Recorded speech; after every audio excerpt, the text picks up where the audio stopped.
Welcome to the Chronic Spoonful podcast, where we discuss real life with real chronic illness. Each week, we'll cover an aspect of real life Spoonie living and what that can mean for different chronic illnesses.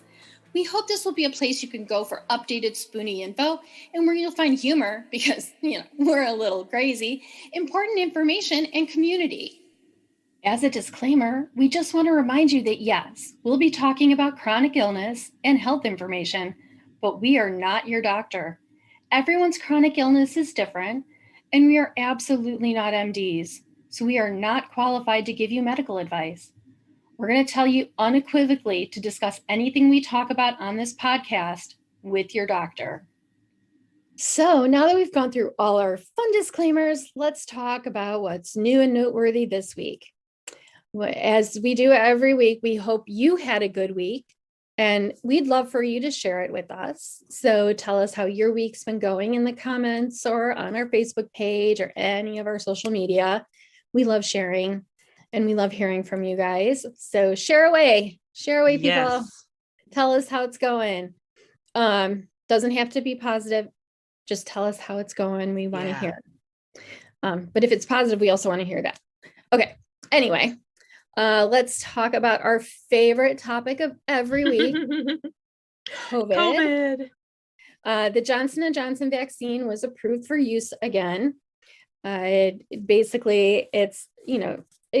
talked about this before. It's affecting such a tiny percentage, or the negative effect is affecting such a tiny percentage of people who've gotten the vaccine. It's really, really small.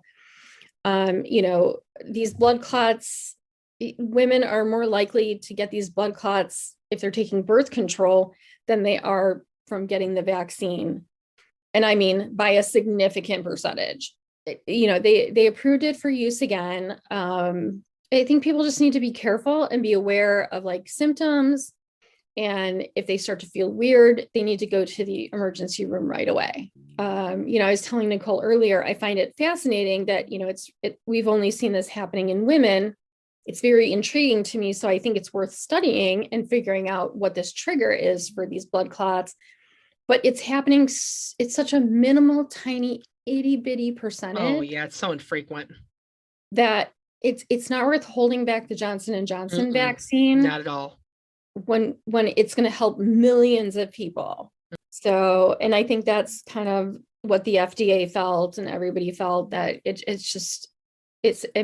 I think now there's 20 women total out of 7 million people that got this vaccine or something. It's ridiculously small.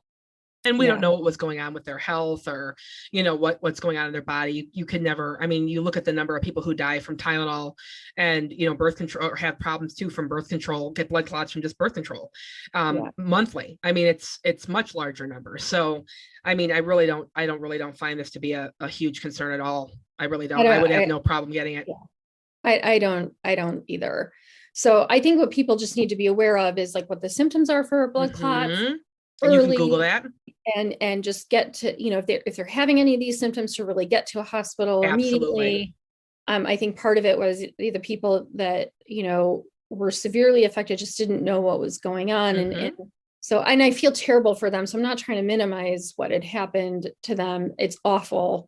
And anyone who's in those situations, it's terrible and everything. But I don't think we need to take the Johnson & Johnson vaccine off the market. I think it needs to go out there, and I think it's helping too many people who aren't having these symptoms. Because I do think that the long-term effects of COVID, just getting COVID, those long-term effects really scare me. Yeah. For people. Yeah. We're just, and I think Nicole and I talk about this every week. It's you can talk all the time about people dying from COVID, but that's only one thing that happens. People who get COVID have these long hauler effects, and they're horrible. And they don't know that you don't know about them. You get this minor COVID, and you think you recover, and then 6 months later, all of a sudden, you have this neurological symptom or this breathing, symptom that they tie it back to you having COVID 6 months earlier. It's really difficult. So I think getting this back out there and getting people vaccinated is a priority. I do think so too. It's extremely important. And especially for our community, with so many people having autoimmune diseases and Mhm. being immunocompromised. Mhm. And even people, like me, I'm not immunocompromised, but I don't know what COVID would do to my body. Mm-mm. I'm terrified to find out. I don't want to know. I have no idea what effect it would have on me. Mm-mm. And Mm-mm. I don't want to know. Let's just say No, I really don't want I to know. don't want to know either.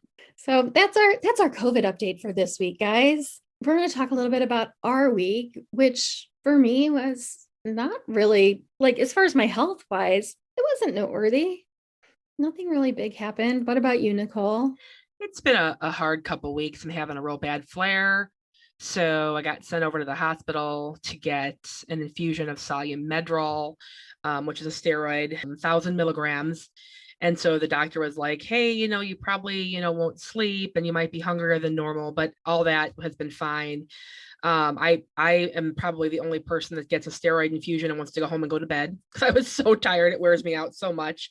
So I'm hoping that in the next couple of days kicks in and relieves some of these symptoms. It would be nice. I hope it does too. Hugs through. Hugs through Zoom. This is how we talk to one another, guys. Welcome to our weirdness. Even though Nicole didn't have that great a week, we do have good news. We do. We have great news. Great news. Our planner is ready, guys. Yay. It's so exciting. Some of you may have, if you're on Facebook at all, you may have seen the ad come through. Kind of a little fun thing. We did kind of do a pre-release with it, but we do now have the hard copy in hand, and it's very exciting. And we proofed it and it's ready to go. So we'll share a link to it in the show notes. And we are so excited for this, guys. We're really hoping it's going to be helpful for you. It has a daily tracking of how you feel, your water intake. It's got daily exercise tracking. You can track your meals, how your meals make you feel. You can meal plan. You can track your doctor's appointments, what happened at your doctor's appointments, who your doctors are and their information. Blood sugar, blood pressure, the medications you're on. Medications, yes. When they need to be renewed, because I can't keep track of that, which doctor prescribed it, and when you have to take it and how often. All the stuff like we need for our chronic illness is in this planner. It's a quarterly planner, because otherwise it'd be like 8,000 pages for us. And it's a hard copy planner because it's a lot for us to print out on and then bind ourselves. So we made it a hard, like kind of a, it's soft copy, but it's like easy for you to carry around, and you can carry it to doctor's appointments and be able to go through, because we know brain fog is a really big deal.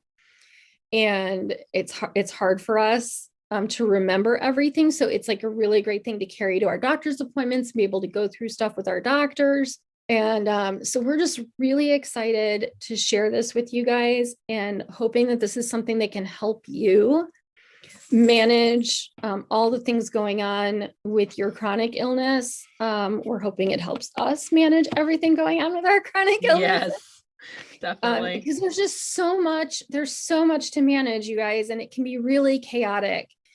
And we want to try and find a way to manage the chaos. And it's just something that we keep hearing from all of you. We keep hearing in our Facebook groups, and we were like, everyone just keeps talking about how hard it is. And Nicole and I just sat down and we were like, we got to find a way to put this all together. And so we did. So take a look at it. We really want some feedback on it. We want to know what we can do to make it better, what's missing, what you think could be consolidated, what you think needs to be expanded, what should be in there that's not. Just let us know. This is a first edition where we can always change and make things better for a second edition. You guys, this is it. So we're just so excited. We're so very excited. Oh my gosh.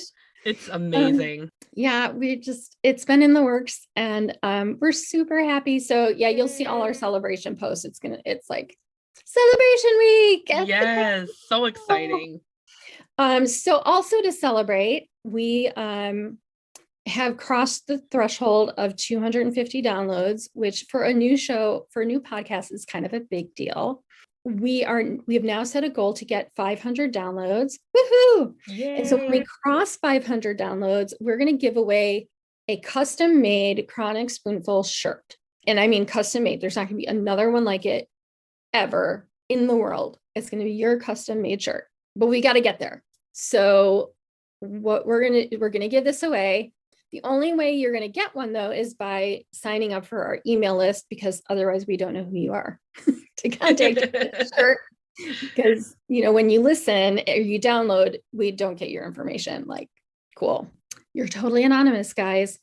So we'll give you guys a link to sign up for the email list. Once you're on our email list, we're going to choose someone to get the shirt from there once we hit our 500th download.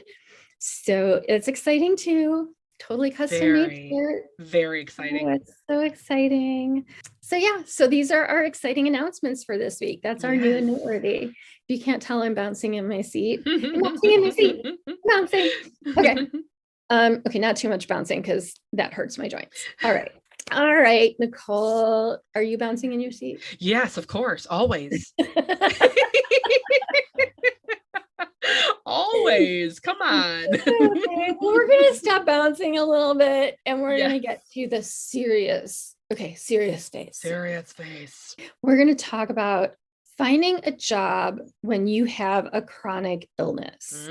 Okay, so we all know like unemployment rates are kind of high and people have lost their jobs, and we're just in this state right now where there's a lot of job seekers out there, and a lot of you guys listening might be in that group, like trying to get out there, trying to find a job, putting together your resumes. And well, they call it hitting the pavement, but we don't really hit the pavement anymore. We hit the email. computer. That's right.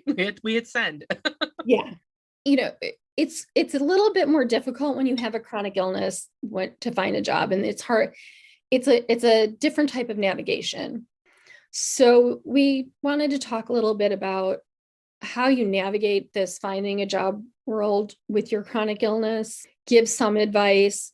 We also encourage you to share your advice in the Facebook group, because I'm sure some of you have other advice, other places you've looked, tips and tricks that we aren't going to share on the show. You know, it's really good to share this stuff because people really need support in this area. Very much. Yeah. So we encourage this, and any websites we talk about and anything we talk about here, I definitely will be putting in the show notes so you guys can click on those links. So the first thing with finding a job when you have a chronic illness really is kind of to assess what your capabilities are, right, Nicole? I mean, absolutely. You've got to know what you're able to do and what you're not able to do.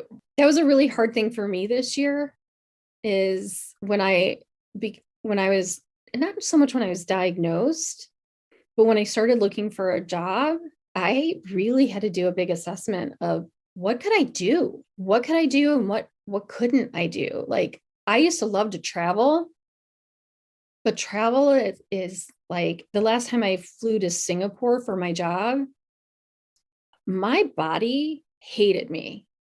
So looking for a job, I can't look for jobs that have travel as part, like a lot of travel as part of them, because an airplane is just a big no-no. So like, Nicole, you know, for you can't work full time. No, I can't. I haven't been able to work full time. I've been on disability for quite a while. So I knew that I needed part-time. I knew that when I got my recent job, I've been there for about a year and a half.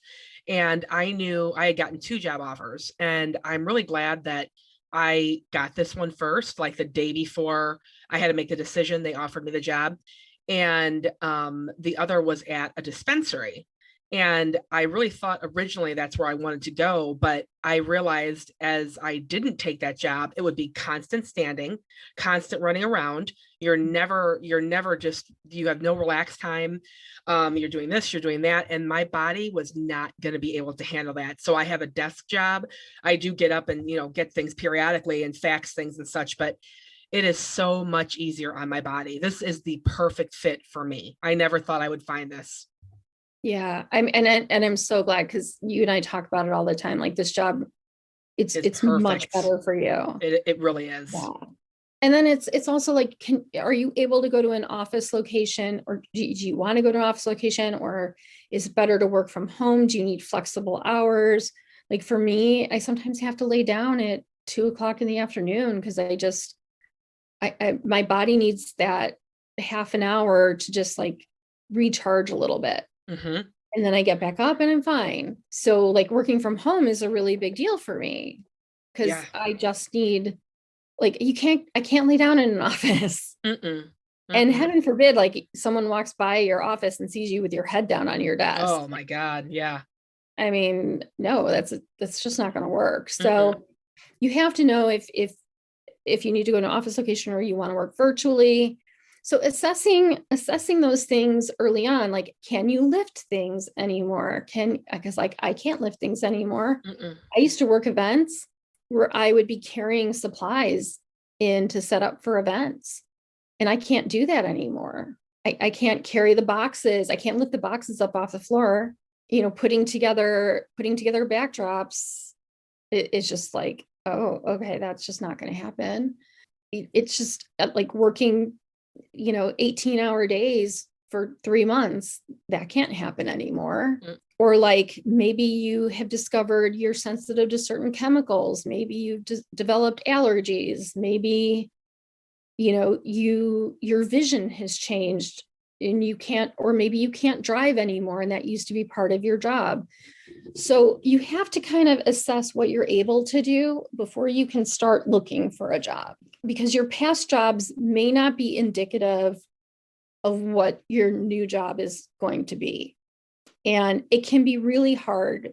I just have to put that out there, because it can be really hard, because you may have developed an entire career in one area.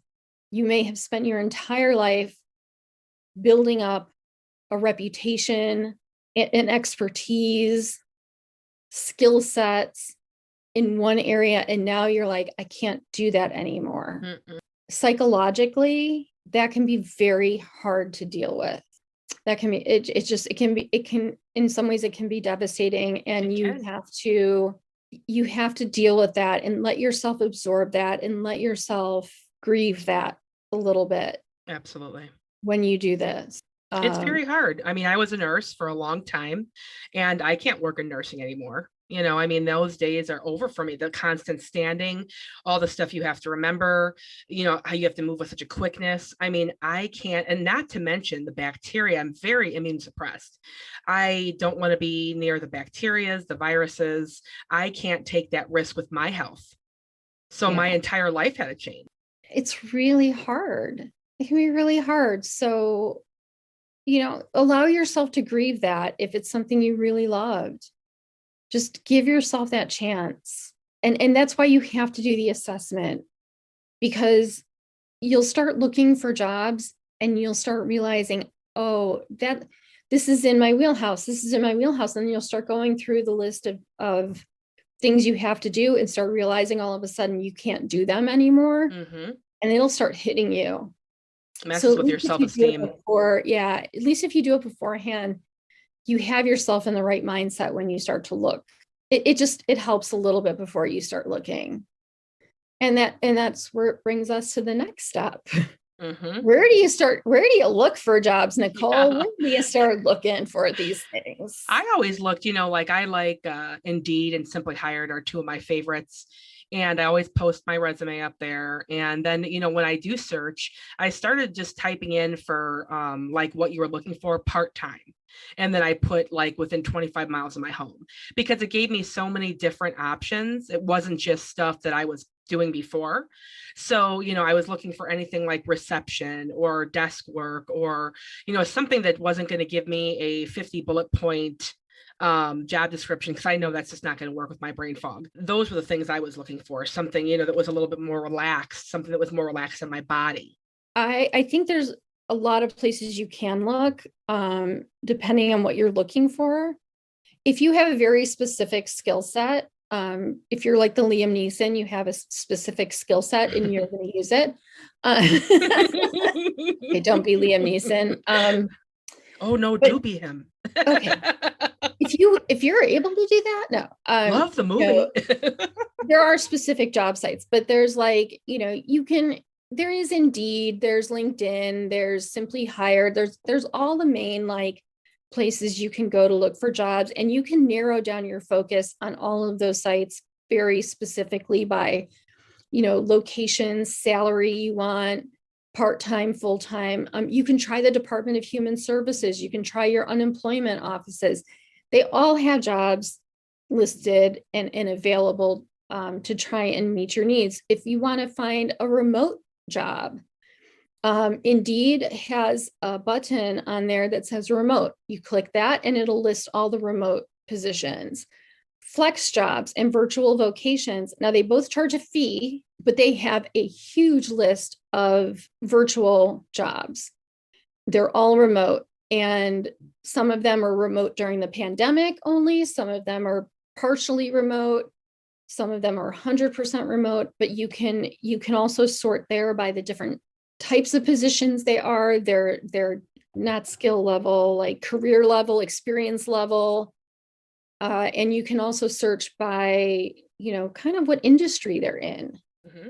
So you don't have to waste your time. Like, I really don't want to look at things that are in the entertainment industry. I'm not interested in that. I live in LA.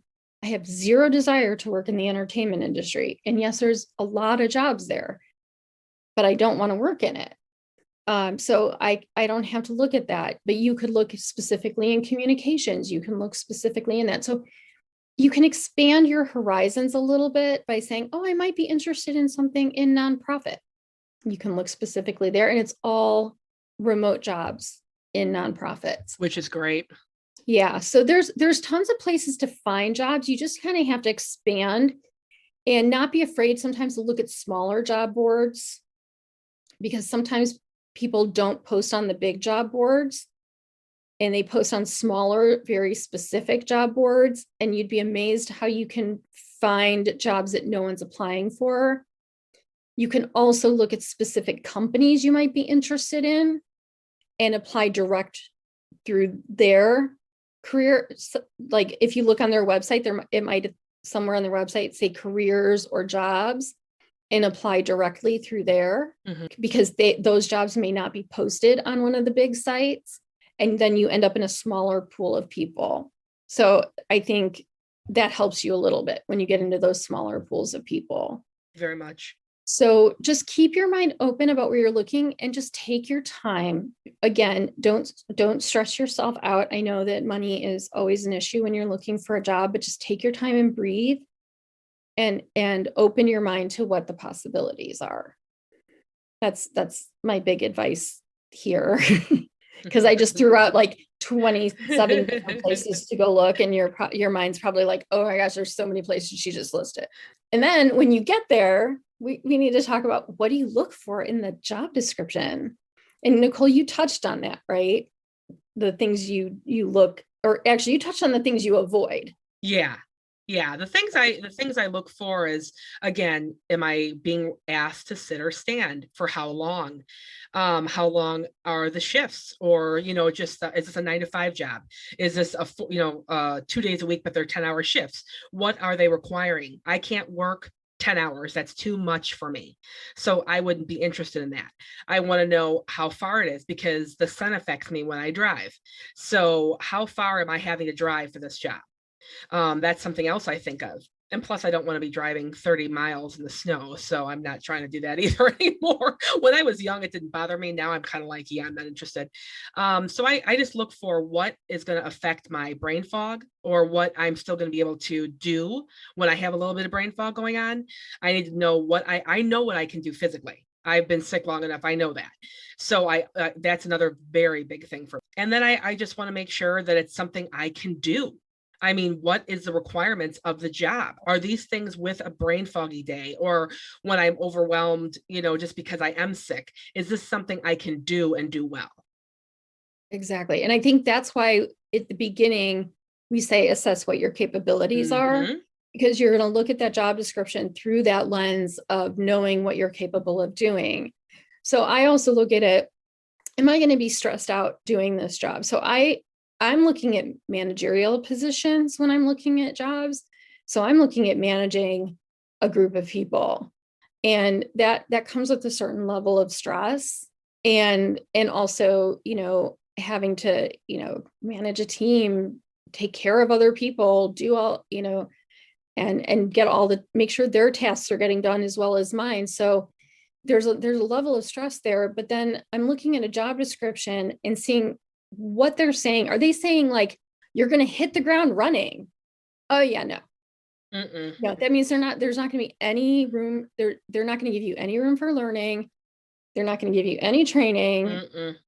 I don't like when companies say that, because basically they're going to expect you to come in and like do something right away. I like when companies have a plan and they give you some time to learn. And as my brain fog has gotten worse with the chronic illness, I need time to learn. I need time to like really get in there. I can't hit the ground running anymore. Or, we want you to change the company right away. Yeah, you stressed me out. If I'm stressed out by your job description, your company is going to stress me out. Big time. Can you imagine how bad the job would be? Right? Like I can't do it. Like I have to try and keep my stress level even keel.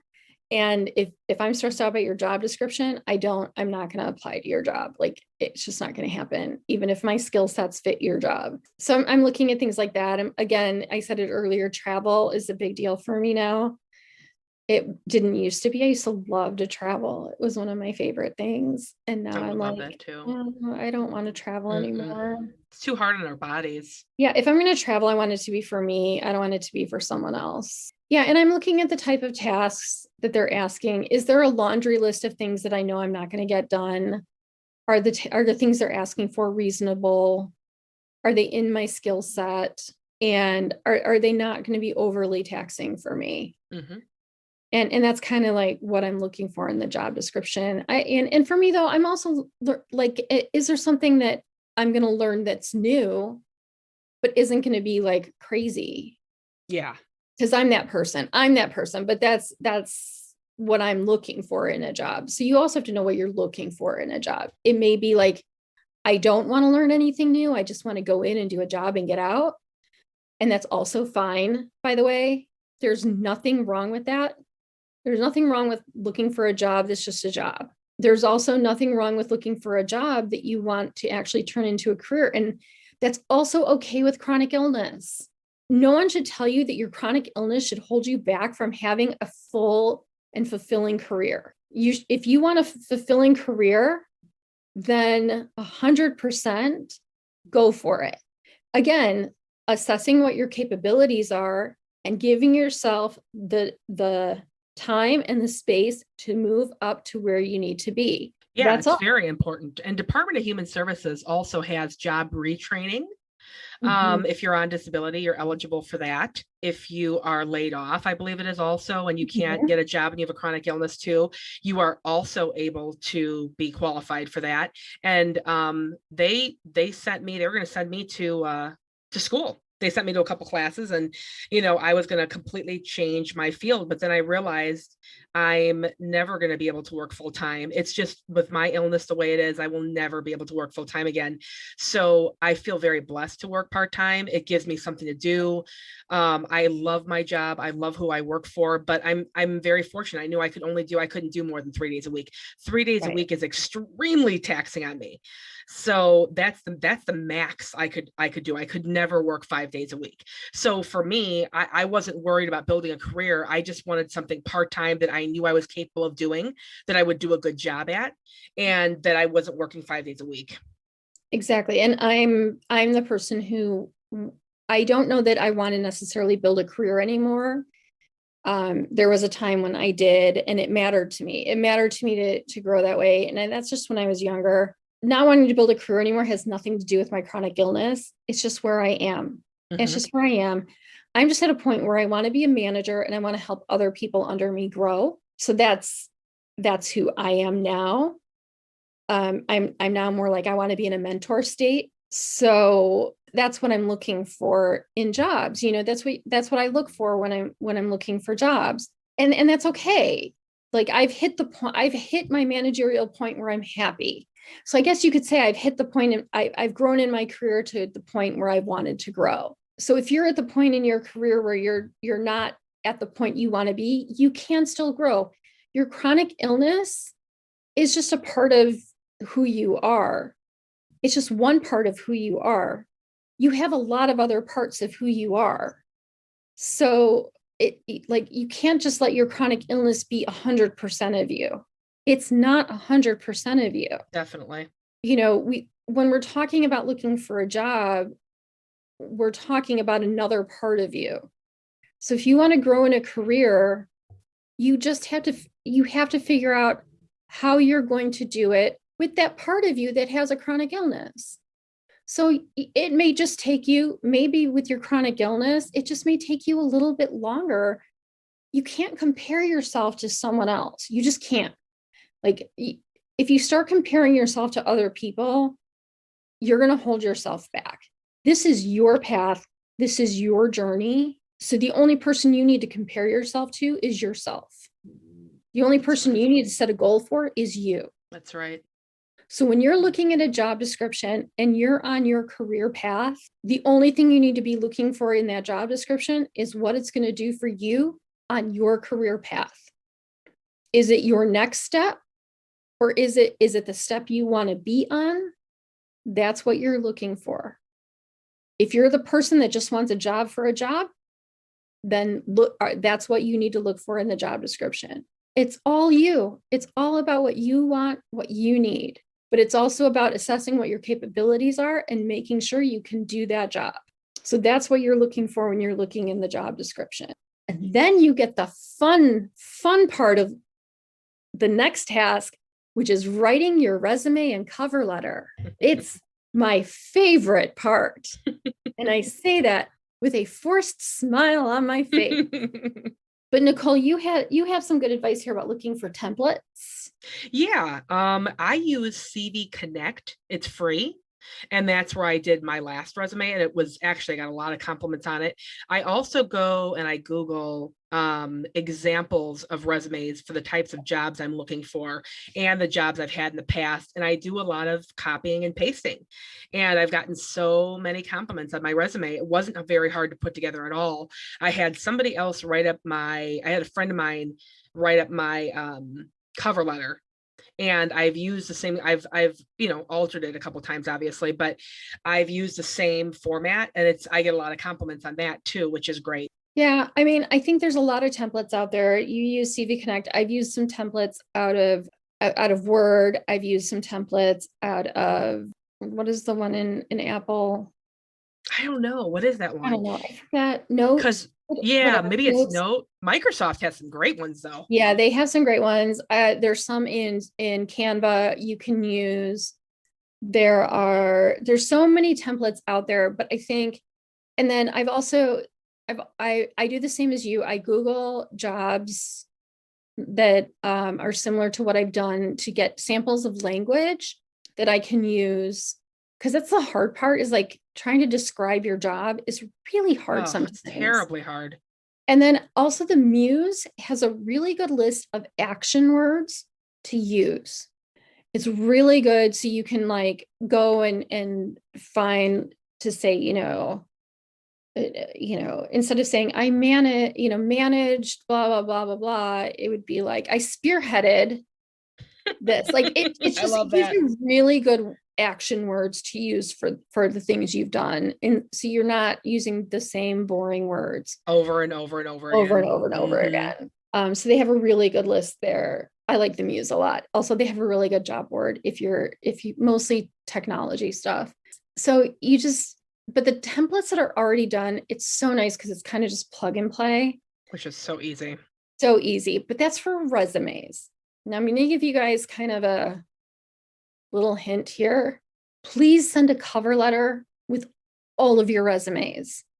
And please make it a customized cover letter for every job you apply for. If you're applying for a professional job, and let me And let me explain that. Like if you're going to the mall and you're filling out applications, that's totally different than what we're talking about.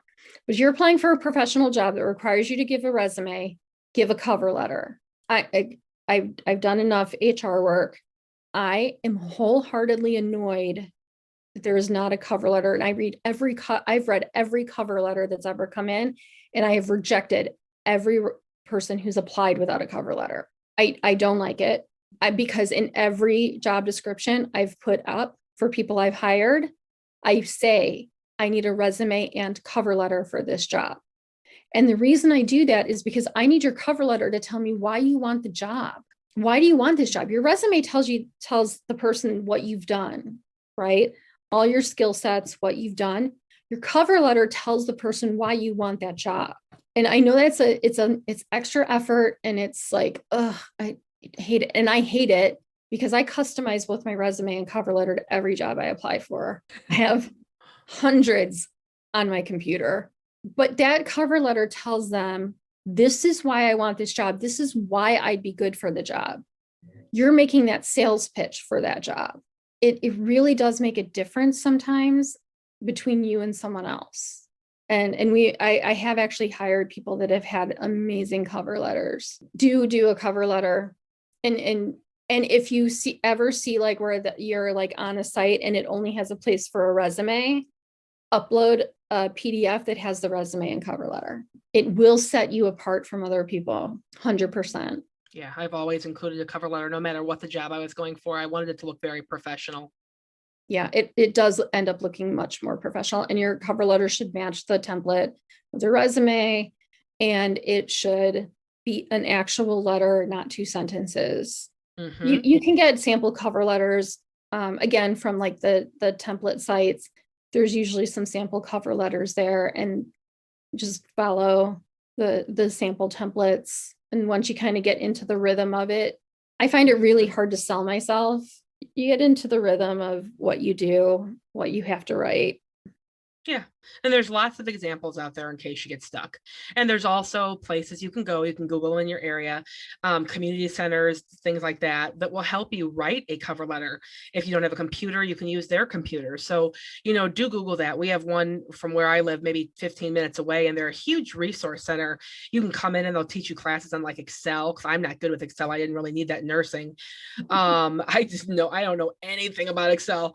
I know. I keep trying to teach you. I know. I'm an Excel idiot. I truly am. I admit that. But what's sad is my niece had to help me when she was like 11. I'm like, how do I do that? She's like, Auntie, I've been doing that since I was 6. And I'm like, God help us all. So yeah, that's sad. When she was very young, that she was teaching me stuff I should have known. But that's like everything with her. She's always teaching me something because she's so much smarter than I am. Smarter than a lot of us. She really is. She's a genius. It's amazing. I'm like, I wish I had half of her brain. So, there's resource centers. There's, places like that. Ask some friends. Also, I've seen libraries offer that also. Yeah. So make sure you check in the library for any career advancement, for any help with resumes, any help with computer systems. There are plenty of people out there that can help you. And most of it is at no cost. Right. And then, but also if you have the money, there are really good resume writing companies out there that can help you write your resume. They will do that, and just make sure you use someone reputable. I once went to a resume company and they told me to dumb down my resume. They said my resume looked like I was overqualified, and I'm like, I'm applying for managerial positions. I should look qualified. Right. They told me to change my job title from director to manager. No. And I was like, no, I earned that directorship. I fought hard for that directorship. I am not dumbing down my resume. Mm-mm. And you're talking to like a type A overachiever. There was no way I was dumbing down anything. Yeah. So needless to say, that did not happen. So no, so just make sure you're using reputable. If you're anywhere you're going, make sure you're using reputable people. Take some things with a grain of salt, but yeah, there's plenty of people out there willing to help you write your resumes. Some paid, some free. Ask for help, because the resume and cover letter are just 2 of the like hardest things, and I'm just going to say worst things you have to do. So true. So true. And then the next most stressful thing would be when you get your interview.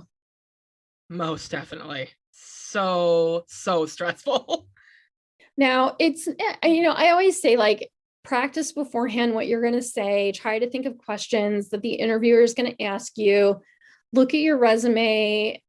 Look at the job description. Put yourself in the interviewer's shoes, and go through some of what you think they might want to know about you, because that's a lot of what I do. Like, I kind of role play a little bit with myself of like, okay, what do I think they're going to ask? How do I want to explain this? How do I want to say this? And I do a lot of like self practice out loud, not just in my head. Like, I basically talk to myself for a little while. That's nothing new. Okay, fine. You're right.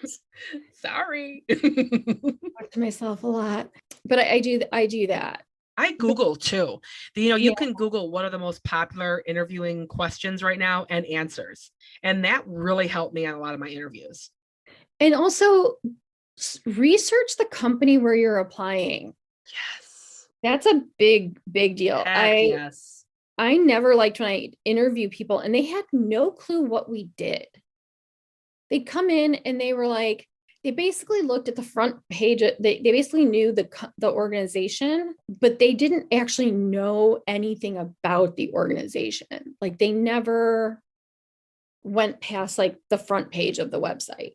That really bothered me. Like, why are you applying here? What do you want to do here? Like, what's the point of you being here? And they had a real hard time answering our questions, and they ended up never getting hired because the people who really wanted to be there, like, were very passionate about things or could answer deep questions about what they could do for the organization or what they could do for the company. They knew the skills they had to highlight to get the job done. So do research on the company that you're applying to. Mm-hmm. And not just their website, like Google them. Yes. Basically stalk them a little bit. Mm-hmm. Definitely. That's important. And if you know the names of the people interviewing you, stalk them too. Yeah.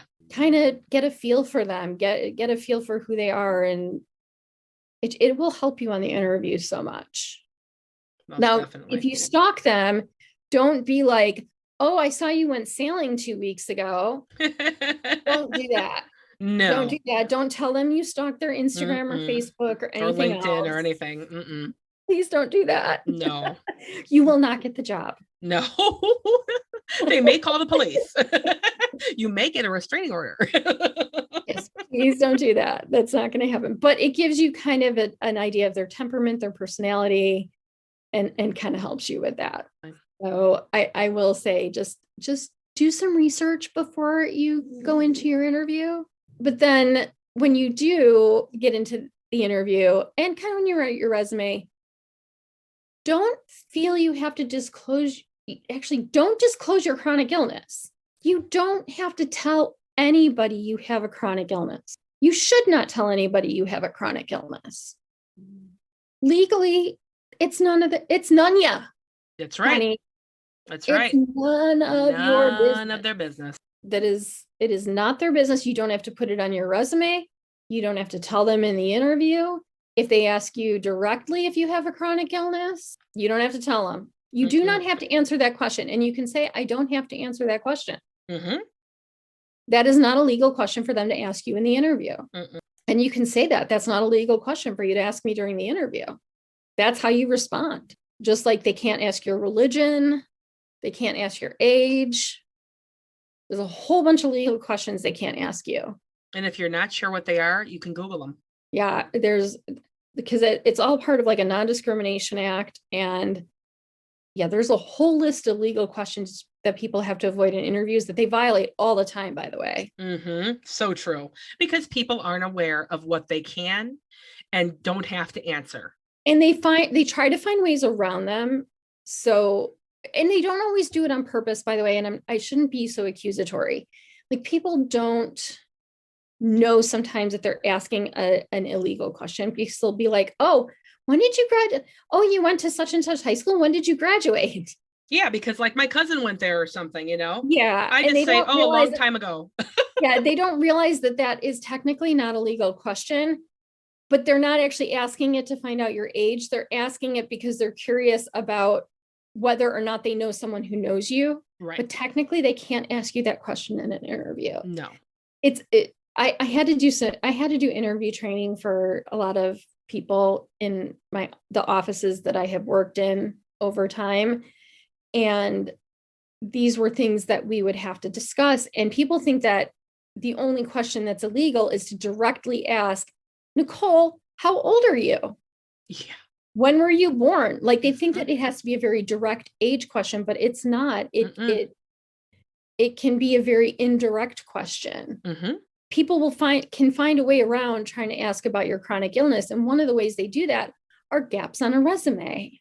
Oh, I see. Like, and especially if you're someone who's had gaps due to disability, people will ask about your gaps. You do not have to disclose that you have gaps on your resume due to a disability. Now, you'll find plenty of advice on Google about being honest about disability. Now, most of that advice is for someone who had short-term disability and they are fully recovered and fine. Like they got in a car accident and now they're okay.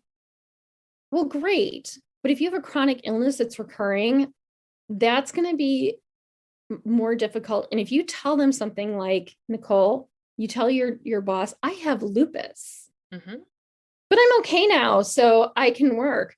Well, anyone who looks up lupus knows that it is not one of those that you're just no, there's no cause or no cure. They're going to know. And if you think, and now mind you, the law says that they can't discriminate against Nicole. But we know they do. But if you think that they're going to compare two candidates, Nicole and another candidate, and the other candidate doesn't have lupus, and they're very similar, of course they're going to pick the other candidate. And it I'm makes just more really sense. honest here, and I'm being honest here, and I am not giving legal advice, and so I'm just putting out there that I'm not giving legal advice, but I'm being really brutally honest that I would rather just not disclose what those gaps were about. Now, I have on my resume that I do freelance writing and I'm always working on something. So if I have gaps on my resume, I'm always working. I'm not on disability, so it's like gaps on my resume are different. Very. But I'm always working. So for me, any gaps on my resume, I have work. Some people always have volunteer work. So they take time off for that, or they take time off. If you take a class, you take time off for professional development.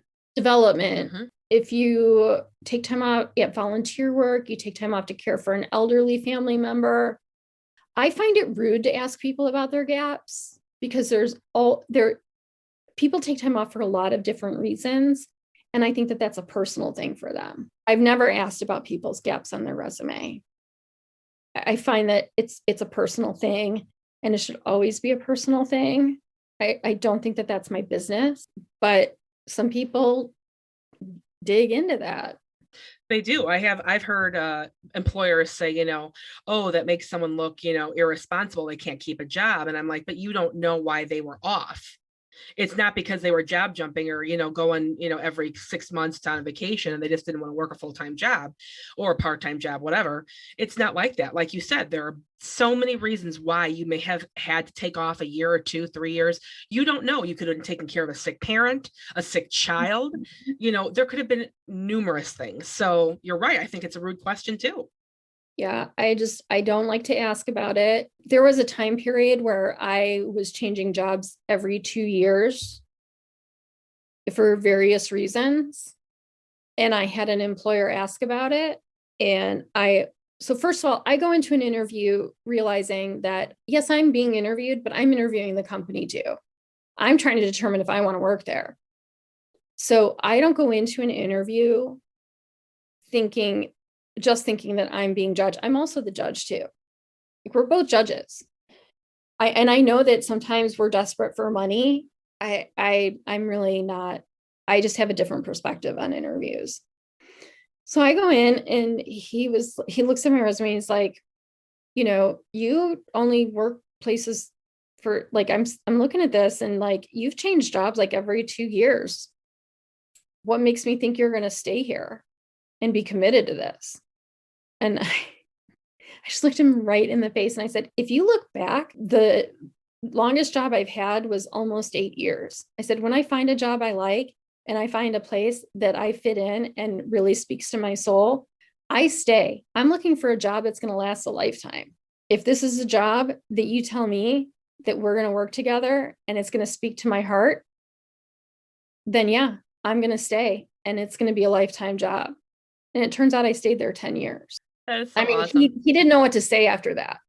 I was ready. This was a guy who used to interview while he held a baseball bat. So I used to intimidate people. He was told after a while he couldn't hold the baseball bat anymore. I would hope so. I don't get intimidated in interviews because I'm looking for them to also appease me. It's a hard skill to learn, and I had to learn it over time. When I first started interviewing early on in my career, I gave horrible answers to things. I was so scared to interview with people. And I started researching interviews, and I started that's what I said. I started practicing interview skills, just practicing how I would answer things. I just did. I researched, practiced, and slowly got more confident. And also age does it too. I agree. I am too old to play around with your crazy BS. And people, you guys, will play with your heads in interviews. Very much so. I had to have numerous conversations with my fellow staff members about how they interviewed people. I had staff members who would walk into interviews and be like, there's 2 spelling errors on your resume. Can you explain that? That's ridiculous. How do we, you say that on your resume it says attention to detail, but I see that this isn't aligned properly. Mm-hmm. It drove me crazy. And I pulled them out and I'm like, they are not applying for a graphic design or administrative job. They are applying for a development job. You need to stop that. Yeah. I would literally just be so angry because their whole purpose was to completely intimidate the candidate. You are not making them want to work here. Mm-mm. You could be losing a great person. Mm-hmm. I'm like, you are a nice person on a daily basis. Why do you want them to think you're a jerk? Yeah. It's not the way you want to draw someone to this company. No.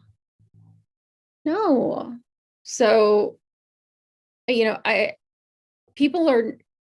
of the things that's lacking in most companies is teaching people interview skills from both sides.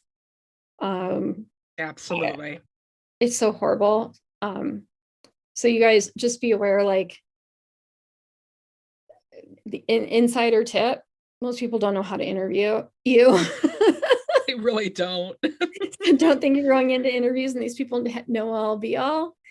So just know that you don't have to disclose that you had a disability when it's your gaps. It's just not their business. And you just need to try and kind of point out your skill sets, point out what you're really good at, make sure that they know that you're going to be great at this job and kind of steer them away from it. The gaps don't matter. What matters is that you're going to be able to come in and do a good job for the company. Mm-hmm. Mm-hmm. Gaps are just a non-issue. And that's how you deal with the interview. So these are just the things that I think you really need to consider when you're looking for a job. And with a chronic illness, they're challenges. These are challenges, you guys. Very big challenges, yeah. And it really hits hard on your esteem too, don't you think? Oh, gosh, yeah. I mean, I feel like when I interviewed before I was sick, I was so much more confident. And as the years went on and I was sick and I realized, okay, you know what? I'm never going to have a career again. In the sense of, okay, this was my dream. I'm going to go for this. I can even take, I can either get further educated in it and everything else. But I knew that part of my life was over and I was relatively young. So that was really, really hard. And when I would go in an interview, I kind of felt I would go in and feel like it doesn't really matter, because I just kind of felt like, I don't know if it was like a failure or just my self-esteem took such a hit because of everything I had dealt with. I just didn't, it was a nerve-wracking experience. And it is a nerve-wracking experience. I'm not going to say I go into interviews like super confident. So let me be real. Like I'm still nervous when I have an interview. I'm less nervous than I was when I was 25. Yeah. But now it's like my interviews are different. I'm interviewing in a different way and I'm interviewing for different things with a chronic illness. I'm looking for different things from a company. Like I'm looking for more empathy in a company. I'm looking for more patience in a company. I think, yeah, how I approach my interview is very different now than before the illness really started taking hold. I think, and how I look at companies that I'm applying to is different than before the illness took hold. Yeah, looking for jobs with a chronic illness is a very different world to navigate than looking for jobs when I didn't have a chronic illness. Yeah, definitely. I think you could apply for more jobs, you could look at more jobs, you could look more broadly, you could you don't have to worry about as much. Like I can tell you right now, here's something. World travel with a chronic illness. You're going to go to, I think it's Singapore. Okay, so you know how we divide our pills into pill containers, and we have them all nice and organized so we can take them on a daily basis, and it's all beautiful. In Singapore, I think it's Singapore, or is it Abu Dhabi? I can't remember which one it was that I traveled to. But you have to bring your pills with the prescription containers. Because if they search your bags, they have to know that it's an actual prescription because there's so many drugs that are illegal in the country. And you'd be surprised at which drugs are illegal to bring into the country. There's a whole legal list of them. And because of that, some of the drugs you have to actually show that you have an actual prescription for those particular drugs. I get it, but it's nuts. It's just really crazy. It's crazy. And like, so you think about that. So now you get a job that you have to do international travel, and you're looking at it like, okay, now I have to go through this whole rigmarole to do this international travel with this chronic illness. And I take 72 drugs and blah, blah, blah. Like it's different. There's airports you have to run through. And sometimes you're literally running through them. It's very different. And then you have to worry about, is there a hospital where if I needed treatment, am I going to be close enough to that? Is it a good hospital? Will they know how to deal with my condition? Because not all hospitals are good. Right? Like, okay, could never go into the Peace Corps because I can't go work in some like random country somewhere. Neither can I. Because I'd need to go to a hospital sometime to deal with my heart condition. And I'm throwing that out there. I don't actually need to go to a hospital to deal with my heart condition. But what I'm saying is, you have to think about these things now that you never had to think about before, right? When you were healthy, you have to consider these things that you never had to consider before when you were healthy, when you're looking for jobs. The difference between looking at a startup versus an established company. You look at a startup and you're like, they could never afford the costs of giving me the type of equipment, the adaptive equipment I need to do the job, even sitting at a desk. Mm-hmm. Or insurance. They're not going to they don't have the money to offer, right? They may give you a stipend or something, but like for me, if I was working full time, that was what even before I was sick, I needed short and long-term disability, not an option. I knew that's something I always wanted and always would have. I want to be with a major company. What are the prices I'm going to have to pay? What is my premium? Stuff like that was important because you don't know if you're going to get sick or not, and you don't know what's going to happen to you. Exactly. So like it changes, and it's different looking for a job with a chronic illness than it is looking for a job when you're healthy. Is it totally awful and terrible? Sometimes. I'm not gonna lie. Definitely sometimes it is. Sometimes it feels like the same rigmarole when you weren't ill at all, because you know what? You go through the same things. You get the rejections from your resume, just like you did when you were healthy. Mm-hmm. Like you never even get to the interview point. Okay. Sometimes you have the same problems. Sometimes you don't. Sometimes you feel like an I knew you were going to do that. Come on. It was right there. It was, you just had to take it. But sometimes, it's just, you gotta roll with the punches on this one, guys. And looking for a job, whether you're healthy or you have a chronic illness, is hard. Either way, it's hard, guys. And you gotta just take it all with a grain of salt, roll with the punches, do the best you can, keep going, just keep going, don't give up. No, there's something, before I got the job that I have now, I didn't think there was anything that was going to be a perfect fit. I was very discouraged. I made a lot of bad choices I accepted jobs I knew I shouldn't have taken. I accepted jobs I really had a bad feeling about because I was so afraid that nobody would ever want me. So, and you know what? I wish I wouldn't have done that, but it so perfectly came together with this job. My boss told me that on the day I applied, I was the 100th person to apply for that job within a couple hours. And I called and I introduced myself because I always try to be pretty aggressive. And I said, hey, could I come in for an interview? Would you be willing to meet with me? I have this experience. This is my background. And they really liked that. And they interviewed me 2 days later and I was hired. And if I wasn't aggressive at that point, I wouldn't have got the job. So and it's so great because I work like a half a mile from my house. It's like the whole thing about it is perfect. Like I'm thrilled. But I never thought that would be an opportunity for me. I never thought something like this would happen. So please don't give up. There's something out there. There is, you guys. There's something out there for everyone. It can get discouraging. It can get hard. Just don't give up. Don't close off your options. Mm-mm. Keep your mind open. That's the other thing. Like, you never know when the weird opportunity is going to come up. You just don't. You don't know which way the wind's going to blow and take you. Just keep your mind open, keep your options open. Network where you can. Mm-hmm. I hate networking, so that's hard for me to say, but network where you can. Yes. And try to stay up and try to stay positive. Like last week's episode, it's enjoy the journey. This one's hard to enjoy. It so is. But try. But try to stay up on the journey as best you can. Yeah. And in between applying for jobs, so I find what I do is like you apply for jobs and then you do something fun. Give yourself some sort of treat.